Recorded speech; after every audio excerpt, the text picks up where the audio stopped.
Pour commencer, nous allons donc nous mettre sur le main.dart pour voir ce qu'il comporte. Nous retrouvons notre run app myapp. Ce myapp est un stateless widget qui a donc son propre build. Et là, comme je vous le faisais voir donc dans Get Présentation, la première chose, c'est qu'on constate que le matériel app a été remplacé par une couche supplémentaire gérée par Get, qui sera donc Get Matériel app. Ceci est commun à matériel app, donc je n'en parle pas. Ce que l'on voit effectivement, c'est que on a un get page qui va informer des différentes pages qui seront dans notre application. Chaque get page, on pourra lui donner le nom d'une route.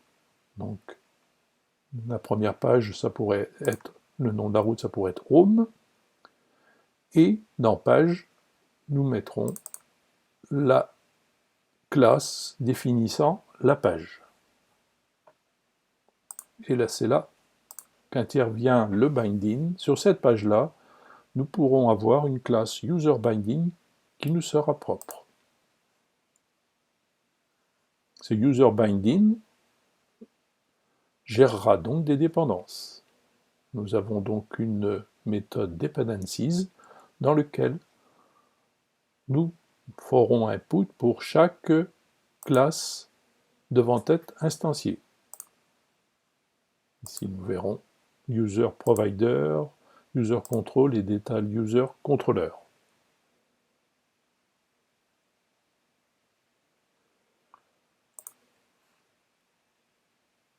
Pour la page détail, c'est la même chose, un nom de route détail, une page détail user page et le binding.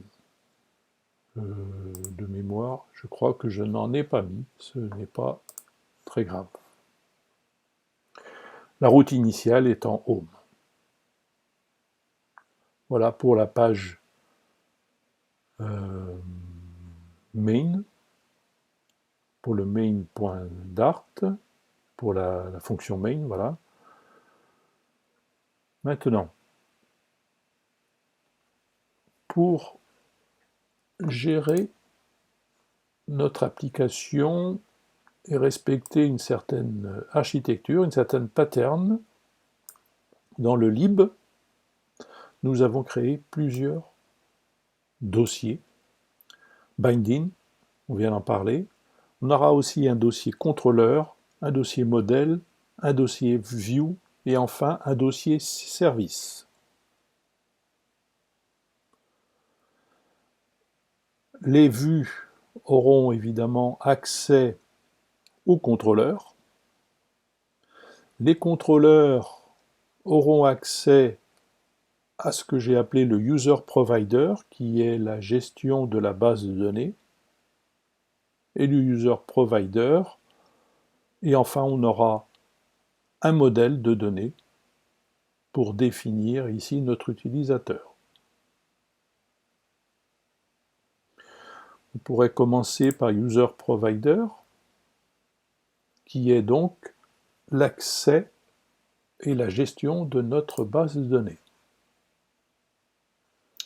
Nous avons donc créé un user provider service qui comporte les méthodes pour accéder à la base de données. Pour récupérer les utilisateurs, getUser. Pour ajouter un utilisateur, newUser, updateUser, deleteUser. Pour réciproquement donc mettre à jour l'utilisateur ou le supprimer.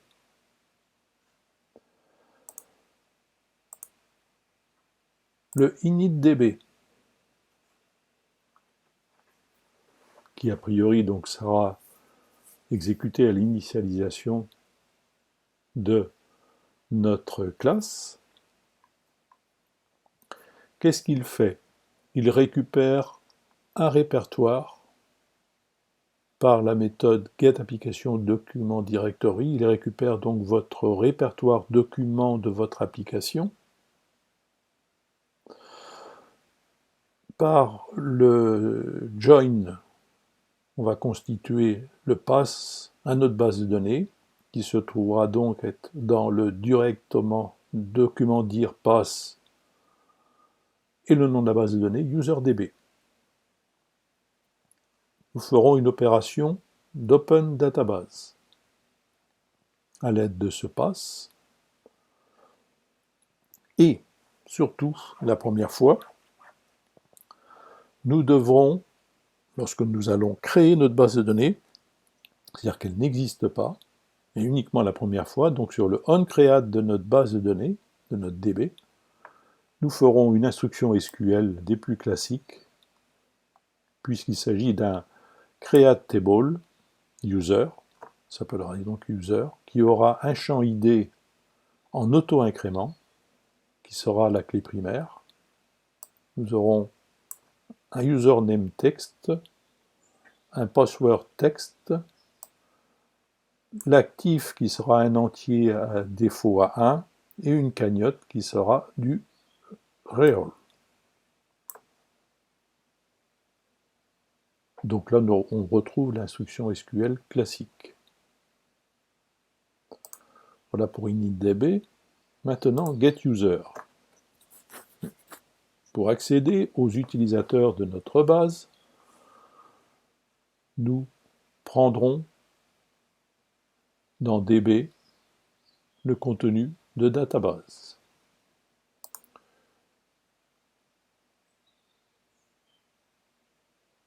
Le contenu de la database dépendra est-ce qu'il a déjà été initialisé ou non. Si on est différent de nul, on retournera.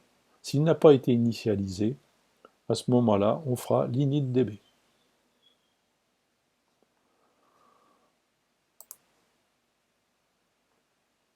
Ensuite, pour interroger une base, c'est assez simple. Nous devons faire un query de la base user. Nous allons donc récupérer tous les utilisateurs dans la table user. Là commence une particularité. Nous allons utiliser un modèle de données user qui lui va nous faire le mappage entre des propriétés JSON et les champs de notre base de données. Donc nous allons identifier tout de suite notre classe user. Qu'est-ce qu'elle comporte? Elle comporte des champs int, id, string username, string password, int actif, double cagnotte. Le constructeur. Et on a deux méthodes, fromJSON et toJSON. Celle qui nous concerne pour l'instant, c'est fromJSON.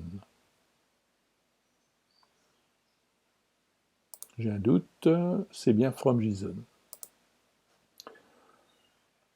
Qui est un factory qui va convertir du JSON en user. Cela veut dire quoi?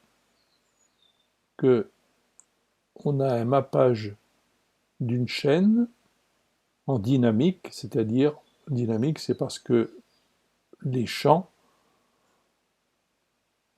de notre modèle user sont évidemment soit int, soit string, etc.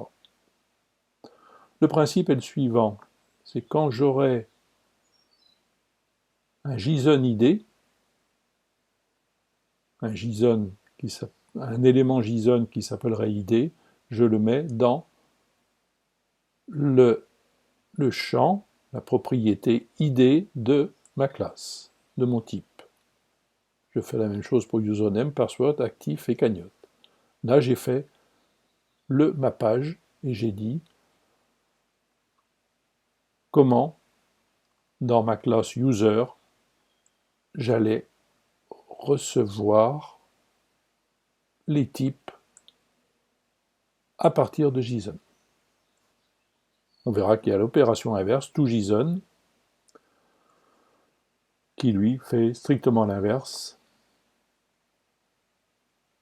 Username, à partir de username du modèle, password, actif et cagnotte. Ça, on en verra l'intérêt peut-être un peu plus tard, lorsque l'on va visualiser comment faire un nouvel utilisateur ou un update user. Pour le delete user, ça ne sera pas significatif. Car, pour ceux qui ont fait du SQL, si je devais insérer dans une base de données à l'aide d'une instruction SQL, je devrais faire le genre insert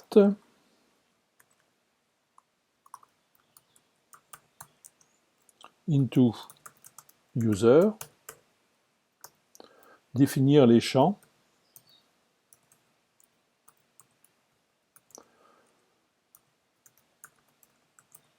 d'accord, dans lequel je vais insérer, et dire les valeurs que je vais, values,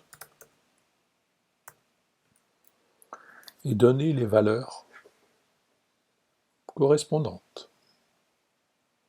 Et là, souvent, se pose un souci qui est un problème de typage. Un problème de typage de données. C'est-à-dire qu'il faut qu'effectivement le ID étant un entier, eh bien, il faudra bien que la valeur, elle, soit en entier. C'est une syntaxe assez rébarbative que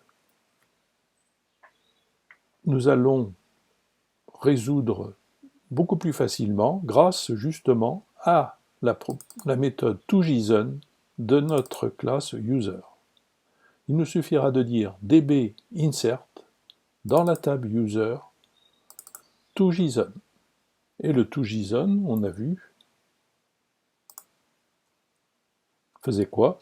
Eh bien, faisait le mappage, la correspondance entre les éléments JSON et ceux de la base de données.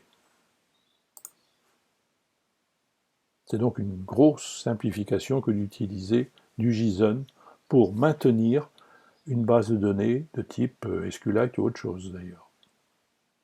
Update user, ce serait la même chose, sauf que là on dirait update user, à nouveau user to JSON, mais la seule chose c'est que en complément, si on ne souhaite pas mettre à jour tous les utilisateurs de notre table, on doit donc préciser quelle est la clé concernée, quel est l'utilisateur en l'occurrence avec son ID qui est concerné. Donc where id égale point d'interrogation, et là, en argument, le where arg, je donne le user.id. Le delete user est plus simple, c'est à peu près la même forme, sauf que là on ne parle pas de toJSON, puisque pour faire un delete, on dit dans la table user, et uniquement on précise l'id concerné dans where args id. Donc voilà la classe user provider service qui nous sert donc à faire la gestion de notre table des utilisateurs user.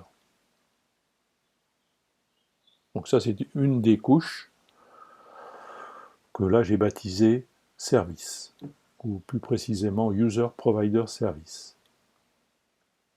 Maintenant, ces méthodes-là, qui maintiennent notre base de données, il va falloir les utiliser